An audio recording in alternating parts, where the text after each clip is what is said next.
السلام علیکم۔ آپ کے اپنے چینل ناولس لائبریری میں آپ سب کا تہہ دل سے خوش آمدید کرتی ہوں۔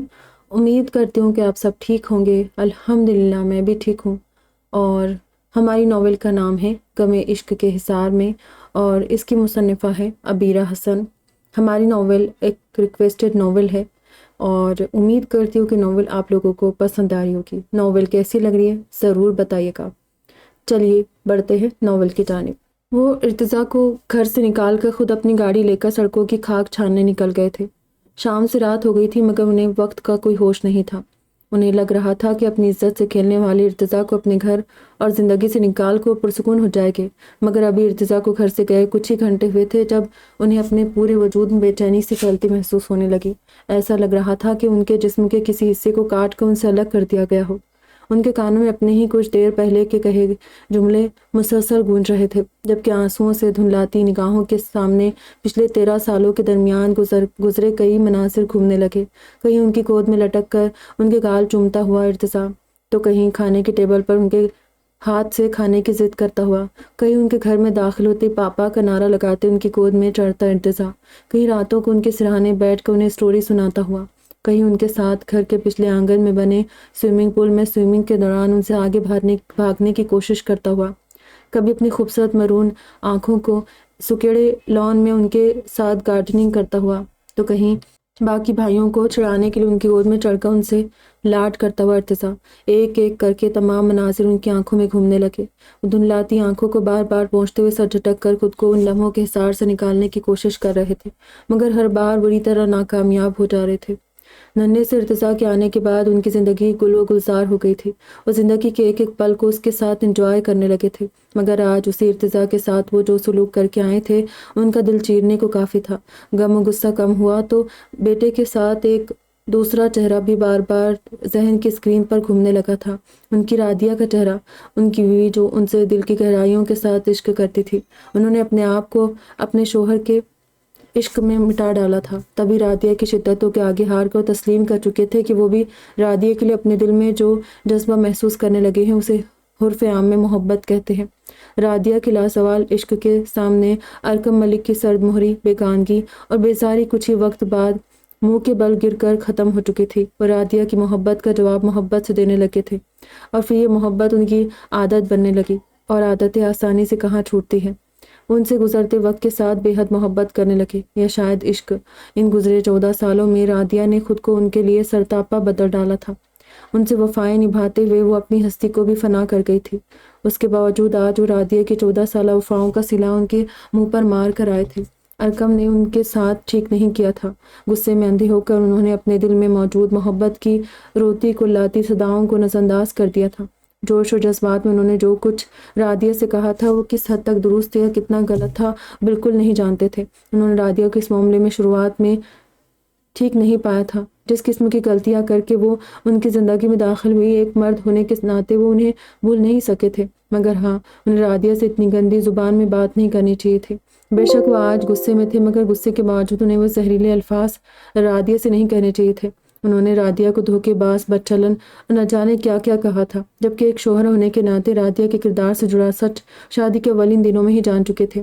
پھر بھی غصے و جذبات میں انہوں نے اپنی عقل کو تالا لگا دیا تھا۔ ایسا سلوک انہوں نے کبھی نور اور شرینہ کے ساتھ نہیں کیا تھا، حالانکہ نور بھی ان کی زندگی میں خاصی بدنامی سمیٹ کر داخل ہوئی تھی۔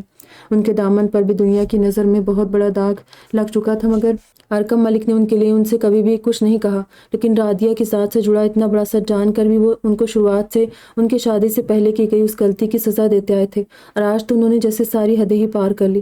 وہ ان خوبصورت آنکھوں کو چھپا کر اب دیکھ کر بھی خاموش نہیں ہوئے تھے۔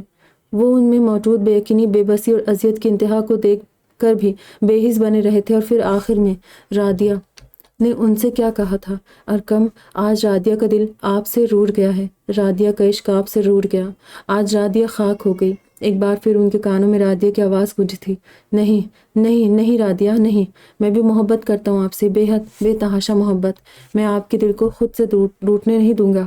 میرے اندر کا شکی شوہر کچھ دیر کو میری محبت پر حاوی ضرور ہو گیا، مگر میرے دل میں موجود آپ کی شدید محبت کو مٹا نہیں سکا۔ میں آپ کے بنا نہیں رہ سکوں گا، آپ کے عشق کے بنا میں ادھورا ہو جاؤں گا۔ نہیں رادیہ، میں آپ کے عشق کو روٹنے نہیں دوں گا۔ میں آپ کے قدموں میں سر رکھ کر آپ سے معافی مانگ لوں گا۔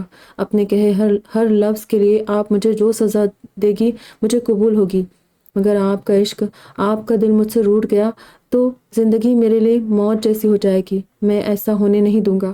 14 سالوں سے آپ کے ساتھ جو سلوک میں نے روا رکھا اس کا ازالہ کر دوں گا۔ بدلے میں آپ مجھے کڑی سزا سنا دیجیے گا۔ مجھے آپ کی ہر سزا قبول ہوگی، مگر اپنے عشق کو مجھ سے روٹنے مت دیجیے گا۔ انہوں نے اپنے تڑپتے مچلتے دل کی صداؤں پر کرب سے بڑبڑاتے ہوئے اپنی گاڑی کو واپس موڑ لیا۔ گھر جا رہے تھے، رادیہ کے پاس جا رہے تھے۔ ان کا غم و غصہ کم ہوا تو دماغ نے بھی کام کرنا شروع کیا۔ وہ رادیہ کے کردار کی سچائی تھی جو انہیں اب تڑپنے پر مجبور کر رہی تھی۔ ان کی بیوی بد چلن نہیں بلکہ پاک باز تھی، ان کی پاک دامنی کے وہ خود گواہ تھے۔ غصے میں وہ ارتضیٰ کو اپنی زندگی سے نکال چکے تھے۔ ایسا انہوں نے کیوں کیا تھا؟ یہ سب وہ غصہ کرنے سے پہلے کم سے کم رادیہ کو تو سمجھا ہی سکتے تھے، مگر زندگی میں پہلی بار ان کو اس قدر شدید غصہ آیا جس نے انہیں حقیقتاً اندھا کر دیا۔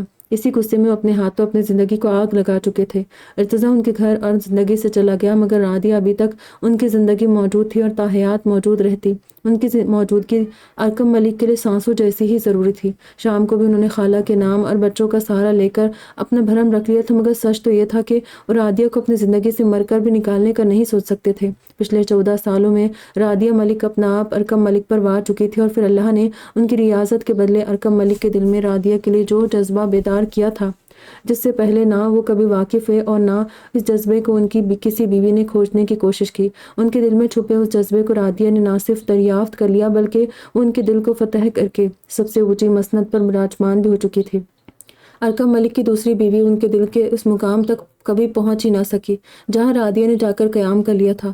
وہ رادیہ کو شدتوں سے چاہنے لگے تھے، باوجود اس کے کہ ان کے اندر کا شکی شوہر رادیہ کا وہ ماضی بھول سکا تھا، اور نہ ہی ان کے اس کافر کے ساتھ گزرے اس وقت وہ بھلا سکے تھے، باوجود اس کے کہ وہ تمام سچ جان چکے تھے۔ پہلے ارکم کو رادیہ سے اسی لیے انسیت ہوئی تھی، پھر وہ ان کے بچوں کی ماں بن گئی، اور اس کے بعد رادیہ کی خاموش اور شدید محبت نے ان کے دل کو اس طرح فتح کیا تھا کہ ارکم ملک خود کو ان کا اسیر ہونے سے بچا نہ سکے۔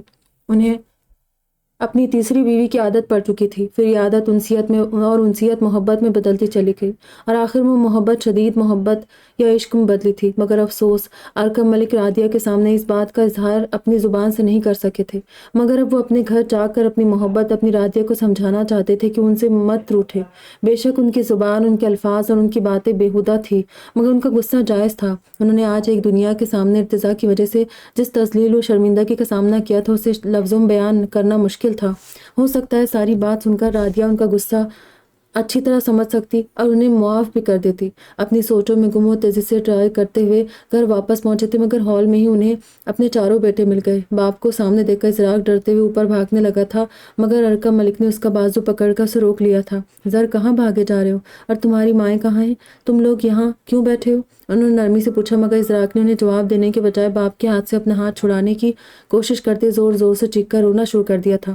ارکام اور اسعاد بھی بھائی کی حرکت سے سہم کر اسے دیکھنے لگے تھے۔ البتہ 4 سالہ عماد ننھے ننھے قدموں سے چلتا باپ کے پاس گیا تھا اور ان کی گود میں چڑھ گیا تھا۔ پاپا، میں نے کچھ نہیں کیا، پلیز مجھے مت مارے، پلیز پاپا۔ ازراق کے معصوم ذہن پر باپ کا وہ وحشیانہ روپ چپک کر رہ گیا تھا۔ ارکم ملک بیٹے کی نگاہوں میں چھپا ڈر دیکھ کر بری طرح شرمندہ ہوئے تھے۔ زر، میری جان، پاپا بہت برے ہیں، بہت زیادہ برے ہیں نا، مگر پلیز تم پاپا کو معاف کر دو، اب وہ کسی کو نہیں ماریں گے، کسی کو بھی نہیں ماریں گے میری جان۔ ارکم ملک نے کھینچ کر اپنے بیٹے کو گلے سے لگا لیا۔ ازراق باپ کے گلے لگا زور زور سے رونے لگا تھا۔ پاپا، ہمارے بھائی کہاں ہیں؟ بھائی کو پھپھا جان کہاں لے گئے؟ باپ کے گلے لگے ازراق نے سسکتے پوچھا تھا۔ شام کو پاپا سے بری طرح مار کھانے کے بعد ارتضیٰ کا وہ خون آلود چہرہ ازراق کے معصوم ذہن سے ہٹ ہی نہیں رہا تھا، جبکہ بیٹے کے سوال پر ارکم ملک کی آنکھیں پھر سے نم ہو گئی تھی۔ پاپا، بھائی کہاں ہیں؟ زر بھائی کہہ رہے ہیں کہ آپ نے انہیں بہت مارا ہے۔ اس کے منہ سے خون بھی نکل رہا تھا۔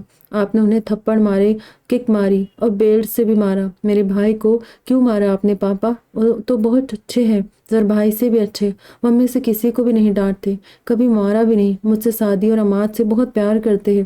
سعدی اور میں کب سے انہیں ڈھونڈ رہے ہیں، میں نے پورا گھر دیکھ لیا مگر وہ کہیں نہیں ہے۔ امی کچھ نہیں بول رہی۔ امی جان اور ماما جان بھی اپنے روم میں لاک کیے بیٹھی ہے اور کام کی آخری بات پر ارکم ملک چونک کر اس کا چہرہ دیکھنے لگے تھے۔ تم لوگ یہیں رکو بیٹا، میں آپ کی ماؤں کو دیکھ کر آتا ہوں، بھائی بھی جلدی آ جائے گا، آپ بیٹھو میں آتا ہوں۔ وہ عماد کو گود سے اتار کر اسراق کو خود سے الگ کرتے اس کی پیشانی چوم کر اوپر سیڑھیوں کی جانب بڑھ گئے تھے۔ انہیں پہلے رادیہ کے پاس جانا تھا تاکہ وہ ان سے ایکسکیوز کر سکے۔ تیزی سے سیڑھیاں طے کرتے ہوئے اوپر پہنچے اور سب سے پہلے ان کے قدم رادیہ کے روم کی طرف ہی بڑھے۔ پھر کچھ سوچتے ہوئے شہرینہ اور نور کے کمرے کی طرف چلے گئے۔ باری باری انہوں نے ان دونوں کے روم کا دروازہ کھولنے کی کوشش کی مگر دونوں رومز کے دروازے اندر سے لاک تھے۔ تب ایک بار پھر رادیہ کے روم کی طرف بڑھتے چلے گئے۔ رادیہ کے روم کا دروازہ کھلا ہوا تھا۔ وہ دل کڑا کر کے اندر چلے آئے تھے مگر رادیہ اندر موجود نہیں تھی۔ خالی روم ان کا منہ چڑھا رہا تھا۔ رادیہ، رادیہ کہاں ہیں آپ؟ انہیں آوازیں دیتے ہوئے روم سے باہر نکل آئے اور پھر اپنے کمرے میں داخل ہوئے۔ روم میں اندھیرا پھیلا ہوا تھا۔ سامنے بیڈ کے پاس پڑی ایزی چیئر پر انہیں کسی کا ہیولا سا نظر آیا۔ انہوں نے روم کی لائٹس آن کرتے ہوئے چیئر پر بیٹھے وجود کو دیکھا تھا اور رادیہ تھی۔ کھلی آنکھوں سے دروازے کو تکتی رادیہ نے اپنے سینے پر دونوں ہاتھ باندھے بیٹھی تھی۔ وہ تیزی سے ان کی طرف بڑھتے ہوئے ان کے قدموں میں جا بیٹھے۔ رادیہ، رادیہ می جان، میں جانتا ہوں اپنے غم و غصے میں آپ کو میں نے شدید دکھ پہنچایا ہے، آپ کے ساتھ نہایت بے رحمانہ سلوک کیا۔ میں آپ کے عشق، آپ کی محبت کے لائق نہیں ہوں رادیہ۔ آپ نے غلط شخص کے ساتھ بہت زیادہ توقعات وابستہ کر لی تھی۔ میں اس قابل نہیں ہوں رادیہ، میں اس لائق نہیں ہوں۔ مگر میں نے شام کو جو کچھ کہا اس کے پیچھے بہت بڑی وجہ تھی۔ میں آپ کو بتاتا ہوں کہ میں نے ایسا کیوں کیا۔ رادیہ، میں بولتے انہوں نے رادیہ کا ایک ہاتھ تھامنا چاہا تھا مگر وہ ہاتھ برف جیسا سرد ہو رہا تھا جبکہ اس وقت گرمی کا موسم تھا اور ان کے روم کا اے سی بھی آف تھا۔ تبھی انہوں نے چونک کر رادیہ کا چہرہ دیکھا۔ آنکھوں کی پتلیاں بھی ایک جگہ ساکت تھی۔ ان کے انہونی کے احساس سے ان کا دل زور سے دھڑکا۔ نبض ٹٹولنے کے لیے انہوں نے رادیہ کا دوسرا ہاتھ بھی تھاما مگر وہ بھی برف جیسا سرد تھا اور نبض ساکت پڑی تھی۔ دوسرا ہاتھ ہٹتے ہی رادیہ کے سینے پر رکھا۔ فریم پھسل کر ارکم ملک کی گود میں آ گرا۔ انہوں نے پھٹتی ہوئی آنکھوں سے اس فریم کو اٹھایا۔ وہ ان کی خود کی تصویر تھی جس میں وہ 8 ماہ کے ارتضیٰ کو تھامے کھڑے تھے۔ انہوں نے اسے اپنے بائیں ہاتھ پر بٹھایا ہوا تھا، ان کا دایاں ہاتھ سہارے کے لیے ارتضیٰ کے سینے پر رکھا تھا۔ تصویر میں دونوں باپ بیٹا سامنے دیکھ کر مسکرا رہے تھے۔ گلگوتنا سا ارتضیٰ بھی باپ کی طرح سامنے کیمرے کو دیکھتے کھلکھلا رہا تھا۔ ڈبڈبائی آنکھوں سے اس تصویر کو دیکھنے لگے تھے تبھی اچانک ان کے کان میں رادیہ کی سرگوشی گونجی۔ ارکم، آج رادیہ کا دل آپ سے روٹھ گیا ہے، رادیہ کا عشق آپ سے روٹھ گیا، آج رادیہ خاک ہو گئی ہے۔ انہوں نے سختی سے بے یقینی سے سر اٹھا کر رادیہ کی پتھرائی آنکھوں کو دیکھا اور گھٹنوں کے بل اٹھتے ہوئے انہوں نے رادیہ کا چہرہ بغور دیکھا۔ نہیں نہیں رادیہ، نہیں، آپ مجھے میرے گناہ کی اتنی بڑی سزا نہیں دے سکتی۔ نہیں نہیں رادیہ، میں آپ کو یہ کرنے نہیں دوں گا۔ آپ مجھے بنا صفائی کا موقع دیے اتنی بڑی سزا نہیں سنا سکتی۔ مجھے معاف کیے بنا آپ مجھے ایسے اس حال میں چھوڑ کر نہیں جا سکتی۔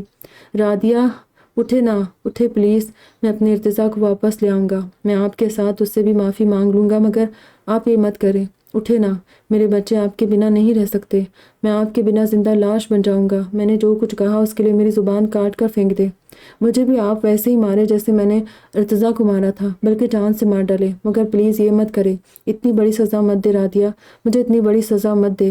رادیہ، اٹھے نہ رادیہ، زر آپ کے بنا نہیں رہتا، کامی آپ کے بنا سوتا نہیں، کیسے سنبھالوں گا میں انہیں۔ رادیہ، اٹھے نہ، اٹھ جائے رادیہ۔ وہ رادیہ کو جھنجھوڑتے ہوئے دیوانہ وار بول رہے تھے۔ آنسو ٹپ ٹپ کر کے ان کی آنکھوں سے بہہ رہے تھے مگر ان کی تڑپ، ان کی تکلیف، ان کے پچھتاوے کا کوئی فائدہ نہیں تھا۔ رادیہ اب اس دنیا کے گورکھ دھندے سے بے نیاز ہو چکی تھی۔ وہ اس فانی دنیا کو چھوڑ کر ہمیشہ کے لیے چلی گئی تھی۔ وہ اپنے دامن پر شوہر کا لگایا گیا داغ برداشت نہیں کر سکی تھی اور ہمیشہ کے لیے ان سے روٹھ کر پچھتاؤں کو ان کا مقدر بنا گئی تھی۔ کبھی کبھی جوش و جذبات میں کی گئی ایک غلطی یا گناہ ہماری پوری زندگی پر محیط ہو جاتا ہے۔ کچھ اس طرح کہ اس گناہ کی سیاہی ہمارے تمام نیک اعمالوں کو بھی سیاہ اور زندگی کو تاریک کر دیتا ہے۔ اس صورت میں بے شک اللہ تبارک و تعالیٰ کی واحد ذات ہی ہے جو ہماری غلطیوں اور گناہوں کو آسانی سے معاف کر دیتی ہے۔ مگر انسان غلطیوں کو معاف نہیں کرتا، نہ اتنا ظرف رکھتا ہے اور نہ حوصلہ، تبھی تو دوسروں کی ایک ذرا سی لغزش پر نعوذ باللہ خدا بن کر اس پر فرد جرم عائد کر دیتا ہے۔ مگر جب خود کو خدا سمجھنے والے اس انسان سے کوئی خطا ہوتی ہے تو فوراً اللہ کے سامنے تائب ہو کر اپنے لیے اس رب کے سامنے ایسے گڑ گڑاتا ہے جیسے اس نے زندگی بھر کبھی نہ ختم ہونے والی نیکیاں کر کے اللہ کو بڑا راضی کر رکھا ہو، اور نیکیاں کرنے والے اس عظیم شخص نے زندگی میں پہلی بار گناہ کیا ہو، جس کے لیے اللہ اسے گناہ کرتے ہی فوراً معاف بھی کر دے گا۔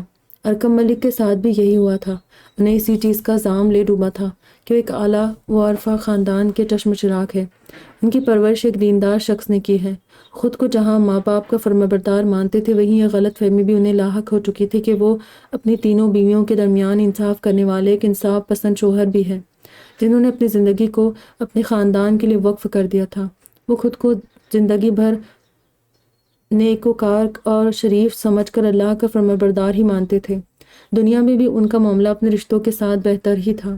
تینوں بیویوں کے درمیان انہیں اپنی باقی دو بیویوں سے کوئی شکایت نہیں تھی، مگر اپنی تیسری بیوی رادیہ کی شادی سے پہلے کی کھلی ڈلی اور آزاد زندگی نے ان کے ذہن میں رادیہ کا جو فرسٹ امپریشن ڈالا تھا وہ ایک آزاد خیال اور بے باک لڑکی کا تھا، جو کردار کے حوالے سے اگر نیک و پاک باز تھی مگر ان کا دین درست نہیں تھا۔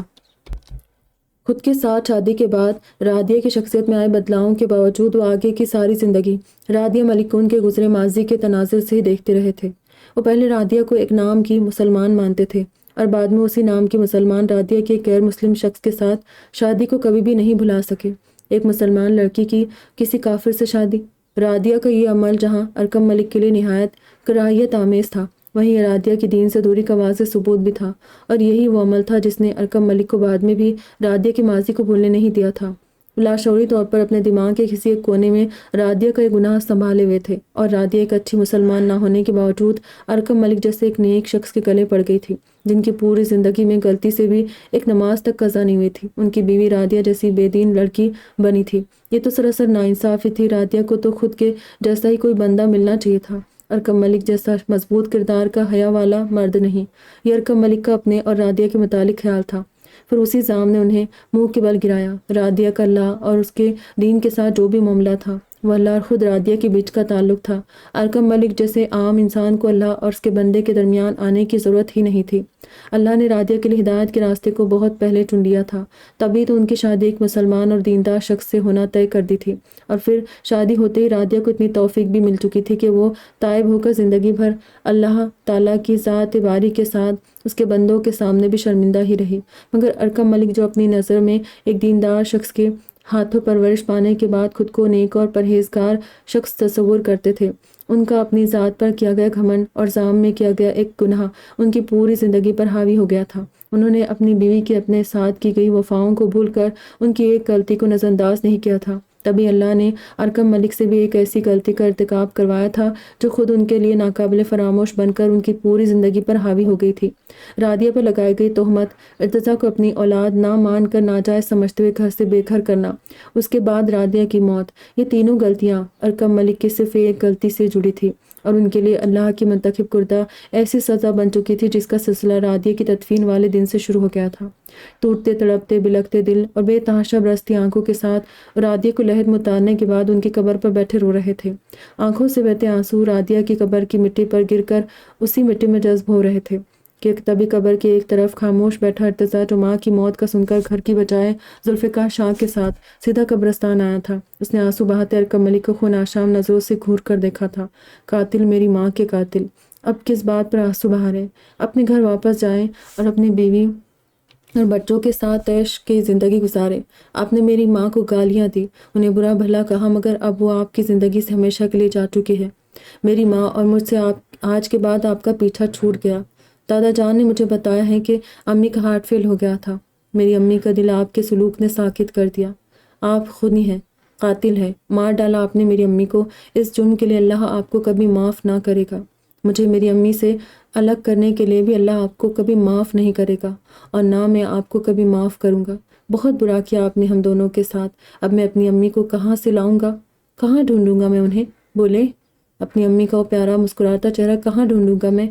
امی، میری پیاری امی، ارتضیٰ کی بلکتی آواز، آنسو بہاتی آنکھیں اور لہجے کی تڑپ اس کے درد کی گواہی دے رہی تھی۔ قبر کی مٹی اٹھا اٹھا کر باپ کے منہ پر پھینکتے ہوئے بولتا جا رہا تھا، مگر ارکم ملک اسے روکنے کے بجائے بس برستی آنکھوں سے بیٹے کو دیکھتے جا رہے تھے۔ ارتضیٰ کی چیخیں ارکم ملک کا دل چیر رہی تھی۔ تبھی ذوالفقار شاہ بھاگتے قدموں سے ارتضیٰ کے پاس آئے تھے۔ انہوں نے بش مشکل ارتضیٰ کو گھسیٹ کر اپنے ساتھ لگا لیا تھا۔ پھر وہ ملامت بھری نظروں سے ارکم ملک کو دیکھتے ہوئے ارتضیٰ کو اپنے ساتھ لے قبرستان سے نکل گئے، جبکہ کچھ دیر پہلے ذوالفقار شاہ سے باتیں کرتے ارحم ملک نے بیٹے اور پوتے کے درمیان ہوئی تمام بات چیت سن لی تھی، اور وہ اپنے کم عقل بیٹے کی عقل پر ماتم کرتے ٹوٹے بکھرے ہارے ہوئے ارکم ملک کو اٹھا کر اپنے ساتھ لے گھر روانہ ہو گئے۔ مگر گھر پہنچتے رادیہ کی ناقابل برداشت جدائی کا درد، ازراق ارکام کا روتے بلکتے ہوئے ماں کی واپسی کا تقاضا اور دماغ میں گونجتی ارتضیٰ کی چیخوں نے ارکم ملک کو پاگل سا کر دیا تھا۔ اسی رات شدید صدمے سے انہیں برین ہیمریج ہوا تھا۔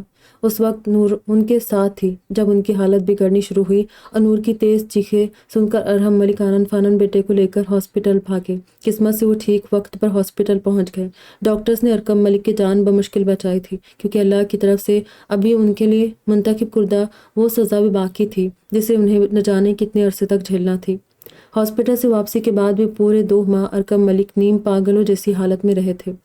آفس، بیویاں اور بچے سب انہیں بھلا رہے تھا، جبکہ ارحم ملک کو رادیہ کی موت کے اگلے دن ہی گھر واپسی پر ساری بات پتہ چل چکی تھی، مگر وہ بیٹے سے باس پرس کرنے کی بجائے ان کی ابتر ہوئی حالت کو دیکھ کر خاموش ہو گئے، اور بعد میں پھر ارکم ملک کے کا جو انجام ان کے سامنے آیا تھا وہی ان کے لیے قدرت کی منتخب کی ہوئی ایسی اذیت ناک سزا بن چکا تھا جسے انہیں اب زندگی بھر بھگتنا تھا۔ ایسے میں ارحم ملک اپنے قابل رحم بیٹے کو خود سے کیا سزا دیتے؟ ارکم ملک تو خود اپنی لگائی آگ میں دن رات جل رہے تھے، پھر ارحم صاحب کیسے ان سے رادیہ کو دی گئی اذیت کے لیے سوال کرتے؟ نور اور شہرینہ بھی شوہر کی دگرگو حالت دیکھ کر انہیں معاف کر چکی تھی، کیونکہ ارکم ملک کو واقعی رادیہ کے بعد کسی سہارے کی سخت ضرورت تھی۔ جو کچھ ارکم نے رادیہ کے ساتھ کیا تھا ان کا اور اللہ کا معاملہ تھا، مگر شہرینہ اور نور محبوب شوہر کی جان پر بات آتے دیکھ کر اپنا دل ان کی طرف سے پتھر نہیں کر سکی تھی۔ ہاں، انہیں اپنا پیارا سا ارتضیٰ بہت یاد آتا تھا، ان کا بڑا بیٹا جس نے ان دونوں کی گود میں پرورش پائی تھی، مگر اللہ کی نہ جانے کیا مصلحت تھی کہ ان کا بیٹا ان سے دور ہو چکا تھا۔ ارکم ملک کے کہنے پر ان کے برین ہیمریج کی خبر ذوالفقار شاہ یا حویلی کے کسی بھی بندے کو نہیں دی گئی۔ یہ ارکم ملک کے کرموں کی سزا تھی جو انہیں خود ہی جھیلنی تھی۔ ارحم ملک بیٹے کی ہاسپٹل واپسی کے بعد خود گاؤں گئے تھے ارتضیٰ کو واپس لانے، مگر اس نے دادا کی بات سنتے ہی صاف طور پر نہ صرف ملک ہاؤس جانے سے منع کر دیا، بلکہ اس نے انہیں قسم دی تھی کہ وہ ملک ہاؤس سے نہ تو کسی کو یہاں لائے اور نہ ہی اسے واپس لے جانے کی کوشش کرے، ورنہ وہ گاؤں سے بھاگ کر کسی ایسی جگہ چلا جائے گا جہاں سے اس کی گرد کو بھی وہ نہیں پا سکیں گے۔ ارحم ملک اپنے جذباتی پوتے کی دھمکی سے ذرا متاثر نہیں ہوئے تھے، مگر ان کی بہو اس دنیا سے کوچ نہ کر گئی ہوتی اور ان کا بیٹا نیم پاگل حالت میں گھر پر نہ پڑا ہوتا۔ معاملہ واقعی اس وقت گرم، الجھا ہوا اور پیچیدہ تھا۔ پھر ذوالفقار شاہ نے بھی سسر کو صاف طور پر منع کر دیا تھا کہ ارتضیٰ کو دوبارہ لاہور لے جانے کے بارے میں فی الحال وہ بالکل نہ سوچے، کیونکہ وہ ارتضیٰ کو اپنے ساتھ رکھ کر پہلوانی سکھانے کا ارادہ کر چکے تھے تاکہ وہ کچھ سالوں بعد ارکم ملک کو اس بات کا منہ توڑ جواب دے سکے کہ ان کا بڑا بیٹا ارتضیٰ ملک واقعی ان کا بیٹا ہے، خسرا نہیں ہے۔ وہ ارکم ملک پر ثابت کرنا چاہتے تھے کہ 5 بیٹوں کے ہی باپ ہے۔ ارتضیٰ کو اللہ نے ایک مرد بنا کر ہی اس دنیا میں بھیجا تھا، اس کی ذات میں کہیں کوئی کمی نہیں تھی۔ ذوالفقار شاہ کو کبھی امید تھی کہ ارتضیٰ جس طرح شکل و صورت میں اپنے تمام بھائیوں سے حسین تھا، اسی طرح گزرتے وقت کے ساتھ اس کی اٹھان اور قد کاٹ بھی اپنے باقی بھائیوں کے مقابلے سب سے الگ اور خوب تر ہوگا۔ اس پر اگر پہلوانی سیکھ کر وہ خود کو اعصابی اور جسمانی طور پر عام لوگوں سے زیادہ مضبوط کر لیتا تو یہ پہلوانی اس کی شاندار شخصیت کے لیے سونے پر سہاگا کا کام کرتی۔ ذوالفقار شاہ اپنے بیٹے ارتضیٰ کو ارکم ملک کے باقی 4 بیٹوں سے زیادہ طاقتور، توانا اور مضبوط بنانا چاہتے تھے۔ ارتضیٰ کو کی شخصیت کی وہ تمام کمیاں دور کرنا چاہتے تھے جنہوں نے ارتضیٰ کو ارکم ملک کی نظر میں خسرا ثابت کر دیا تھا۔ سسر کے سامنے ذوالفقار شاہ نے اس بات کے حق میں مضبوط دلائل پیش کرتے ہوئے ارحم ملک کو آخرکار قائل کر ہی لیا۔ ارحم ملک بھی کسی حد تک ان سے متفق تھے، اس لیے خاموشی سے بنا ارتضیٰ کو لیے واپس چلے آئے۔ انہوں نے ارتضیٰ کا کچھ سال داماد کے پاس رہنا ہی مناسب سمجھا۔ یوں ارتضیٰ گاؤں میں اپنے پھپھا اور پھپھو کے ساتھ رہتے ہوئے ارتضیٰ ملک سے ارتضیٰ شاہ بن چکا۔ اسے اپنے نام کے ساتھ لگا سرنیم ملک اپنا مذاق اڑاتا محسوس ہوتا تھا، اسی لیے اس نے اپنا سرنیم گاؤں آتے ہی بدل لیا، مگر ہاں اس کے ساتھ آفیشیل ڈاکومنٹس پر اس کی پہچان اب بھی ارتضیٰ ملک کی ہی تھی۔ ادھر لاہور کے ملک ہاؤس میں نور اور شہینہ کی دن رات کی خدمت، اپنے بچوں کی اپنے لیے تڑپ اور باپ کی دعاؤں سے ارکب ملک 2 مہینے بعد دھیرے دھیرے ٹھیک ہوتے ہوئے زندگی کی طرف لوٹنے لگے تھے، مگر اس دوران رادیہ کی موت سے پہلے آخری لمحوں کی دعا اللہ کے حضور قبولیت کا شرف حاصل کر چکی تھی۔ رادیہ کے دل میں موجود ارتضیٰ کے لیے ساری کی ساری محبت ارکب ملک کے دل میں منتقل ہو گئی۔ 2 ماہ پاگل پن میں رہنے کے باوجود ارتضیٰ کے لیے بن پانی کی مچھلی کی طرح تڑپتے رہے۔ ارتضیٰ کے ساتھ گزرے گئے ان 13 سالوں کے دوران گزرے ہزاروں لمحے جب انہیں یاد آتے تو خون کے آنسو رونے لگتے۔ وہ اپنے کہے الفاظ بھول کر بس ارتضیٰ ملک یعنی اپنے سب سے بڑے بیٹے کو دن رات یاد کرتے تھے۔ بھول گئے تھے کہ انہوں نے اپنے اسی بڑے بیٹے کو کیا کہا تھا، اسے اپنی اولاد ماننے سے انکار کر دیا تھا۔ دل کا درد جب حد سے بڑھتا تو وہ نم آنکھوں سے اپنے ہر بیٹے کے چہرے میں ارتضیٰ کے اس خوبصورت چہرے اور شربتی آنکھوں کو ڈھونڈنے کی کوشش کرتے تھے جن کا رنگ اس دنیا میں سب سے منفرد تھا، مگر ہر بار ناکامی کا سامنا کرتے ہوئے مزید شدتوں سے بلکنے لگتے تھے۔ ارتضیٰ جیسا روپ ان کی کسی اولاد کو عطا نہیں کیا گیا تھا۔ روز راتوں کو اٹھ کر ارتضیٰ کے کمرے میں جا کر پاگلوں کی طرح اس کے کپڑے، جوتے، ارتضیٰ کے کھلونے اور اس کے استعمال کی مختلف چیزیں دیکھ کر انہیں پیار کرتے رہتے، انہیں سینے سے لگائے رہتے، روتے رہتے۔ باپ کی زبانی اور ارتضیٰ کی قسم کے بارے میں جان چکے تھے، تبھی وہ اسے بلانے کی کوشش نہیں کرتے تھے، اسے فون بھی نہیں کرتے تھے۔ جو کچھ انہوں نے بویا تھا اسے انہیں اکیلے ہی کاٹنا تھا۔ انہوں نے ارتضیٰ کو خود اپنی زندگی سے نکالا تھا، اسے اپنا بیٹا ماننے سے انکار کر دیا تھا، تو کیوں ان کے پاس واپس آتا؟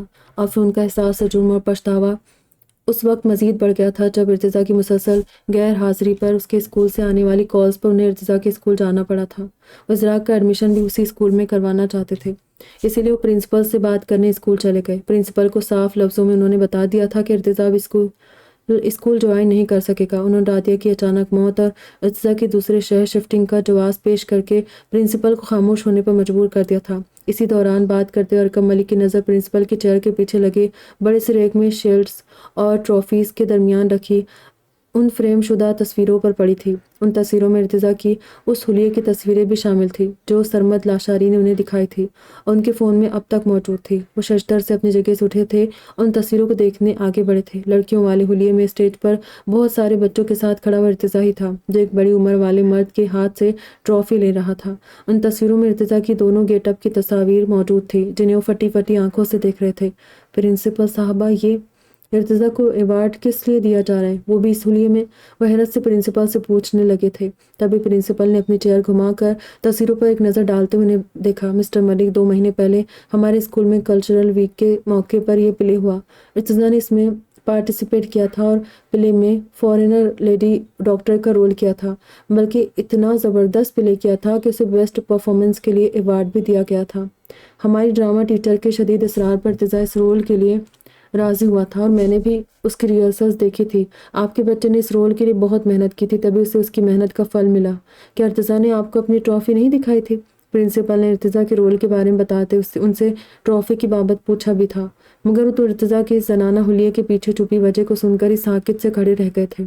انہوں نے پرنسپل کی باقی بات جیسے سنی نہیں تھی، تو جواب کیا دیتے؟ پرنسپل کی اطلاع نے ان کے کانوں کے پاس دھماکے کیے تھے اور وہ کتنی ہی دیر تک ساکت کھڑے کچھ بول ہی نہیں پائے تھے۔ Mister Malik, are you okay? کیا ہوا ہے آپ کو؟ پرنسپل کے 2-3 بار پکارنے پر اپنی جگہ پتھر کی مورت بن کر کھڑے ارکب ملک اچانک چونک کر انہیں دیکھنے لگے تھے۔ آنکھوں میں عجیب انجانا سا تاثر پھیلا ہوا تھا۔ مسٹر ملک، آپ کی شاید طبیعت ٹھیک نہیں ہے، آپ پلیز گھر جائیں، پرنسپل نے تشویش سے ارکب ملک کو دیکھتے ہوئے کہا، جو مسلسل غائب دماغی سے انہیں دیکھتے ہوئے ان کی بات سمجھنے کی کوشش کر رہے تھے۔ پھر اس سے پہلے پرنسپل انہیں دوبارہ ٹوکتے ہوئے خود ہی لمبے لمبے ڈگ بھرتے ہوئے ان کے آفس سے باہر نکلتے چلے گئے۔ ارتضیٰ کے اسکول سے نکل کر تیزی سے اپنے گھر پہنچے تھے اور بنا کسی کی طرف دیکھے سیدھے ارتضیٰ کے روم میں بھاگے تھے۔ ارتضیٰ کے جانے کے بعد سے اس کی تمام چیزوں کو روز دیکھا کرتے تھے، مگر انہوں نے ارتضیٰ کا بیگ کبھی چیک ہی نہیں کیا تھا، اسی لیے اس کے بیڈ روم میں جاتے ہی وہ روم میں سامنے کی طرف رکھی ارتضیٰ کی الماری کی طرف بڑھے تھے۔ الماری کا دروازہ ایک جھٹکے سے کھولتے انہوں نے نچلے کھانے میں پڑا ارتضیٰ کا بیگ باہر نکالا تھا۔ بیگ کے پاس ایک شاپر بھی پڑا تھا جو بیگ کی چین سے اٹک رہا تھا۔ انہوں نے دونوں چیزیں کھینچ کر باہر نکالی تھی۔ شاپر میں ارتضیٰ کی ٹرافی موجود تھی۔ انہوں نے پرستی آنکھوں کے ساتھ ٹرافی کو نکال کر لبوں سے لگایا۔ میرے ارتضیٰ کے گنہگار ہے آپ ارکم، ارکم ملک کے کان میں رادیہ سے سختی سرگوشی گونجی تھی۔ انہوں نے اسی وقت گردن گھما کر چاروں طرف دیکھا تھا۔ رادیہ، رادیہ کہاں ہیں آپ؟ رادیہ بے چین ہو کر چاروں طرف دیکھنے لگے تھے مگر رادیہ کہیں موجود نہیں تھی۔ دیوانہ وار ٹکراتے ہوئے سر کے ساتھ انہیں آوازیں دینے لگے۔ رادیہ، رادیہ، ان کی چیخیں کمرے میں گونجنے لگی تھی۔ رادیہ، زور سے چیختے ہوئے وہ ایک جھٹکے سے اپنی جگہ سے اٹھے تھے۔ چہرہ پسینے سے شرابور ہو گیا۔ ماضی کے گزرے لمحوں کا درد خواب کی صورت ایک بار پھر انہیں اسی اذیت سے دوچار کر گیا تھا۔ انہوں نے اپنی بہتی آنکھوں کو چھو کر دیکھا تھا۔ روز کی طرح آج پھر رادیہ کی موت کا منظر پوری جزیات کے ساتھ انہوں نے خواب میں دیکھا تھا۔ تبھی اپنی بہتی آنکھوں کو پوچھ کر انہوں نے ایک گہرا سانس کھینچتے ہوئے سائڈ ٹیبل کے دراز میں رکھی رادیہ کی فریم شدہ تصویر نکالی تھی۔ دلہن کے روپ میں یہ ہستی کھلکھلاتی ہوئی بے حد خوبصورت تصویر ان کے اور رادیہ کی ولیمے کی تھی۔ یہ خوبصورت تصویر انہیں شروعات سے بے حد پسند رہی تھی۔ تبھی اس کی ایک کاپی رادیہ کی زندگی میں ہی ان کے والیٹ کے پاکٹ میں سڑ چکی تھی۔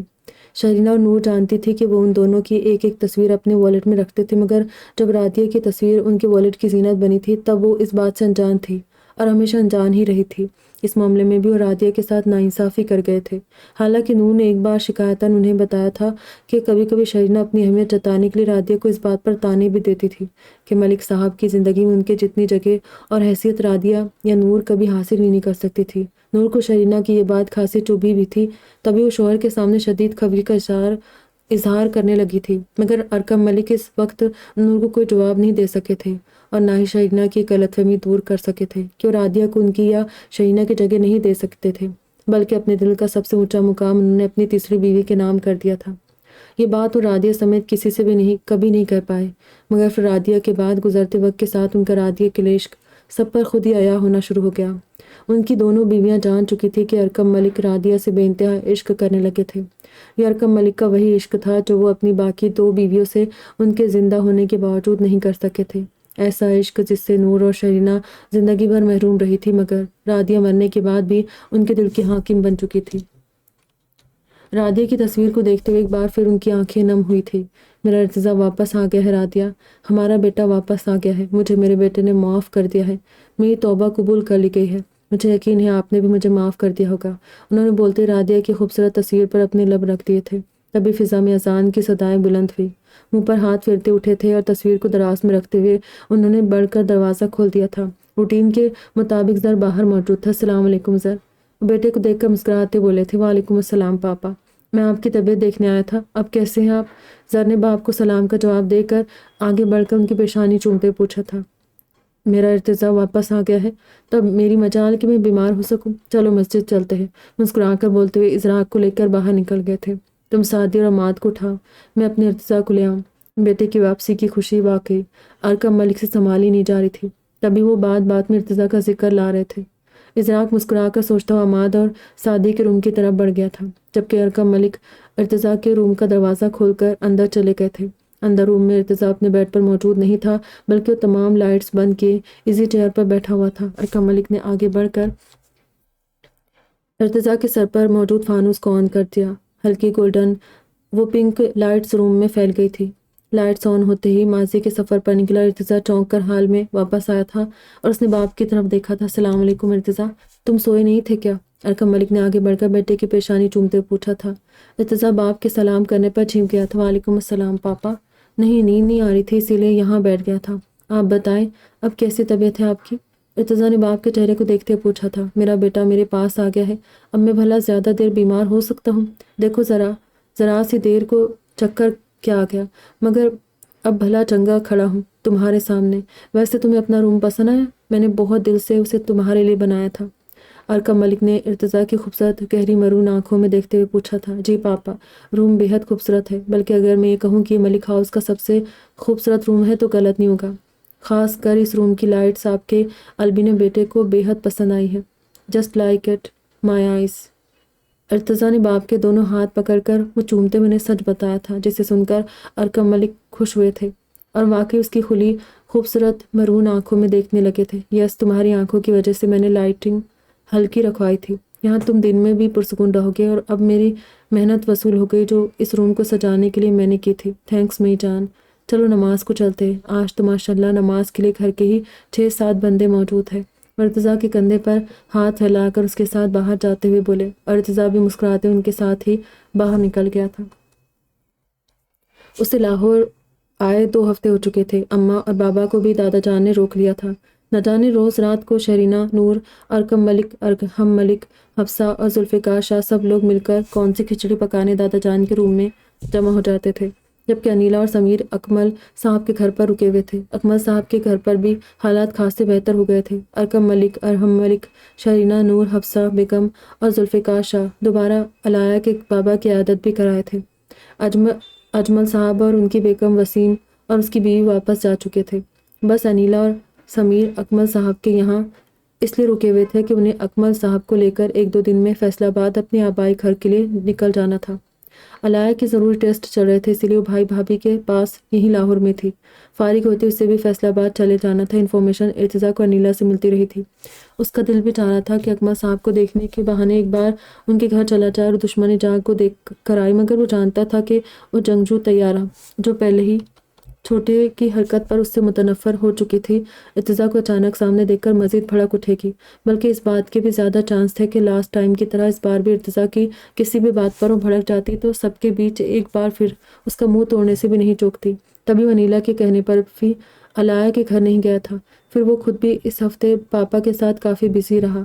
انہیں ڈاکٹرز کو دکھانے کے بعد اس نے پاپا کا ٹریٹمنٹ بھی شروع کروا دیا تھا، جسے وہ کافی مہینوں سے اپنی لاپرواہی کی وجہ سے ٹال رہے تھے۔ ارتضیٰ نے ارکم ملک کے ساتھ ان کے آفس جانا بھی شروع کر دیا تھا۔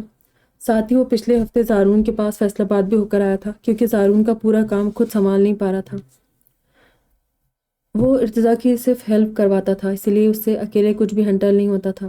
تبھی اس نے بوکھلا کر ارتضیٰ کو اپنے پاس بلا لیا تھا، اور پھر پورے ہفتے بعد اس کی فیصل آباد سے واپسی ہوئی تھی۔ یہ ارتضیٰ کے یہ 2 ہفتے مکمل مصروفیات میں گزرے تھے۔ آج سنڈے کا دن تھا، سب لوگ گھر پر تھے۔ ارتضیٰ شام کی چائے سے فارغ ہو کر فیصل آباد ارسلان سے آفس کے امور پر ضروری بات کرنے پچھلے آنگن میں آیا تھا۔ تبھی اشال بھی اس کے پیچھے پیچھے وہیں چلی آئی۔ بھیا مجھے پیزا کھانا ہے۔ لاہور آئے ہیں تو کوئی ڈھنگ کا کام نہ کر لے۔